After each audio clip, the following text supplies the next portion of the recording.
T20 world cup రెండో సెమీఫైనల్లో team India grand victory సాధించింది. గయానాలో ప్రొవిడెన్స్ స్టేడియంలో జరిగిన ఈ మ్యాచ్లో టీమిండియా ఇంగ్లాండ్పై 68 పరుగుల తేడాతో భారీ విజయం సాధించింది. దీంతో టీమిండియా టీ20 ప్రపంచ కప్ 2022 సెమీఫైనల్లో ఇంగ్లాండ్ చేతిలో ఓటమి పాలైన భారత్ ఈసారి మాత్రం ప్రతీకారం తీర్చుకుంది. ఆ సెమీఫైనల్లో ఇంగ్లాండ్ 10 వికెట్ల తేడాతో భారత్ను ఓడించింది. ఈసారి భారత్ ఆ ఓటమి ఖాతాను సమం చేసింది. ఈ క్రమంలో జూన్ 29న ఫైనల్ మ్యాచ్ టీమిండియా దక్షిణాఫ్రికా జట్ల మధ్య జరగనుంది. 10 ఏళ్ల తర్వాత టీ20 వరల్డ్ కప్ లో టీమిండియా ఫైనల్ కి చేరుకోవడం విశేషం. అంతకుముందు 2014లో టీ20 వరల్డ్ కప్ లో భారత్ జట్టు ఫైనల్ కి చేరుకుంది.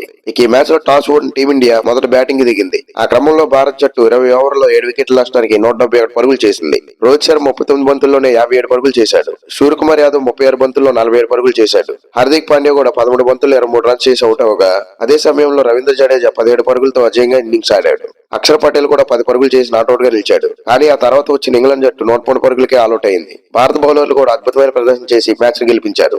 అక్షర్ పటేల్, కుల్దీప్ యాదవ్ భారత్ కు అత్యంత విజయవంతమైన బౌలర్లుగా నిలిచారు. ఈ ఇద్దరు బౌలర్లు చెరుకో 3 వికెట్లు పడగొట్టారు. ఈ మ్యాచ్ లో అక్షర్ 4 ఓవర్లలో 23 పరుగులు ఇచ్చి 3 వికెట్లు తీశాడు. దీంతో మ్యాన్ ఆఫ్ ది మ్యాచ్ గా నిలిచాడు. అదే సమయంలో జస్ప్రీత్ బుమ్రా తన ఖాతాలో 2 వికెట్లు వేసుకున్నాడు.